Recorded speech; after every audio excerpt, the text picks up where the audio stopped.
Welcome back to the channel. I have another update for you. So let me show you what was done here in the last couple of days and see how things are looking. So if you can see between the two windows there, right here between the two windows, I was playing around with colors, and in my opinion they're a little bit light. So I just finally got mad and I decided to use a different color, and now let me show you that color. Because like I said, I'm not very good with colors and I have so many people and so many different opinions. So this is the color that I decided to go with. It is sunny because it's about noon. So I'm gonna do the whole house that color that you see on the gable, and that piece that you see all kind of weird looking, the white piece, that's gonna be white, and then that color is going to continue on down. So that's what I decided with. If somebody really hates it, I'll just repaint the house, but I just needed to make a decision, and too many opinions about colors and I'm not good with it. That's in the shade, but see, that's the color that I picked. And like I said, this saves me about $3,000 to $4,000 if I paint the inside and outside myself. And it's worth it because this stuff is very easy to paint. You just gotta, slow down and take your time, and it's easy to paint. It's no issue at all. And those two gables that you saw, that was half a gallon of paint. That's it. So I was actually surprised. So this is how the house looks on the inside now. Let me squeeze myself in a corner and kind of give you a visual. So see, this is, if you were wondering what I was going to put on the ceiling, this is it. So it's a tongue and groove, 1x6, and the guys put a little bit of a stain on it, so it looks kind of aged. But I don't know if you can tell on camera, but what I like about it, that it doesn't shine. There's a very little amount of shine to it, which I like. I do not like when the wood is all shiny and looks like a mirror. So I think it came out very good, and it's gonna change this whole house and give it some character. So let me show you, like I usually do, the agenda business. So as you can see on top, the drywall, it was $2,900 for this house. And as I usually do, you're gonna have to do some mathematics if you wanna basically see how much this stuff was, but a 4x12 sheet is $1,647 or $1,235 if you buy 34 or more. And if you look on the bottom, it took 60 sheets to do this house, so you would pay the $1,235 right there on the right side. Then you have the bathroom ones, which were the green ones or blue or whatever color that was. And those are just moisture resistant, and they usually go in the bathroom. Those are $14 or $11.88. And then you can see the compound right there, $14.47 for each bucket. Metal corners, $2.17 each for 8 feet. And screws were $26 for 750. Drywall tape, you can see there, $218 for 250 linear feet. And here's what I show for the total. The guys bought 8 buckets, but I think they used up like 3 or 4. They didn't use all of them. And then the 6 rolls of tape of 250, so you can just do the math right there. 218 times 6. Screws, they bought 6,000, but they didn't use all of them, so you can cut that maybe in half. And then the corners, you had 24 corners of those $2.17. So that's the price breakdown. That's what I like to do and show you how this stuff looks. And this is a job. I mean, I cleaned up the place, so it looks nice and neat now, but I vacuumed it and swept it twice. And the people who did it also swept all the walls and everything, and then the ceilings on the side of the house.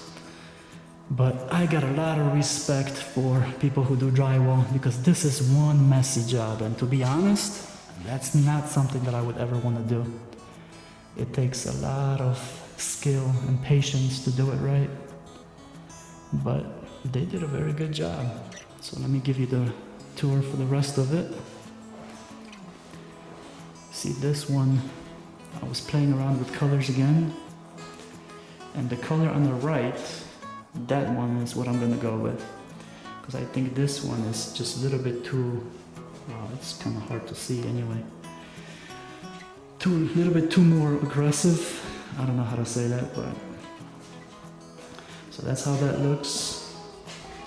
So just imagine using the drywall mud and doing everything that you see there, all the white lines and the circle around the window, sanding it. It is a lot of work. So for 2,900 bucks, it's well worth it. And professionals come on and do it. So that's the bathroom, as you know. Got all my brooming devices here. That's what I was cleaning with. And that's how they did everything around the tub. I mean, it is pretty good. It's one of the better drywall jobs that I've had done in my homes. And like I said, a lot of respect for those guys, because man, it takes a lot of work. Let me turn this light on. Stick myself in a corner. So this is the closet, the master closet, as you can see. So it's a pretty big closet to what the house is, because the house is, well, with the little addition, it's about 930 square feet. And see, that's where all the guts are for the heating and air. And that's a 6-foot ladder, and you got some space over it, so you can still put shelves out there, no issues. Let me go on the other side. And see, so pretty big closet for a small house. Let's go to the other side of the house. That's where the heating and air controls are going to be. I guess we can go here to the left. And this is the other bedroom.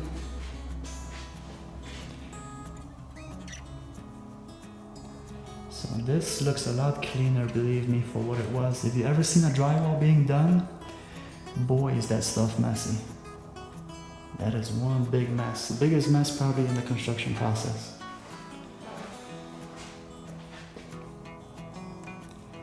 But after you clean up, it looks good. Okay, let's go on. This is where the return is going to be for the heating and air. That's just the closet I gained. Originally, this was planned for the heating and air unit for the furnace, but we moved it, as I told you in the other episode.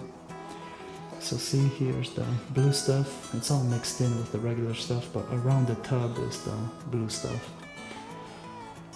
The drywall is specially made for bathrooms or moisture areas. So to the left of it, toilet, and then to the right of it, you'll have a sink. This is how that looks. That's going to be in the middle of your screen. That's just going to be an opening. I'm not going to put a door on there. And that's how this little room looks. You can see the vent for the dryer to the right in the middle of your screen, and all the water drain and all the electrical connections. So pretty good size. It definitely fits in there. You might even have room to put some kind of a Swiffer or a small vacuum to the left of it. Let's go inside. See, that's the tub. See, this one has a tub. The other bathroom has a walk-in shower. And that's my window with the little view that's kind of hard to see, plus my scaffolding's blocking it. So that's the little tour.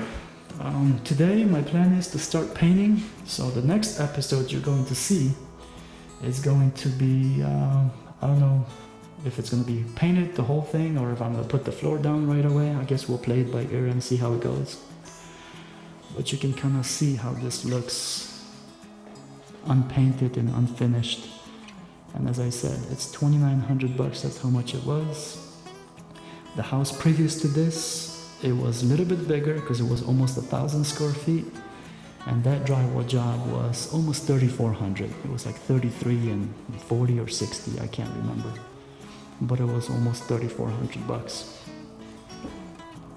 So if you do the math, what I showed you earlier, you can see how much the guys paid for materials and how much they've made. And this is what this channel is about, to show you all that stuff, how much it costs. Alright, well, That's the ceiling. I love how that turned out. And there's like 6 can lights, 3 here, and then you have 3 here. So there's going to be plenty of light. And as you can see, I also have light in my doors. And a little oversized 4-foot wide window for the kitchen sink.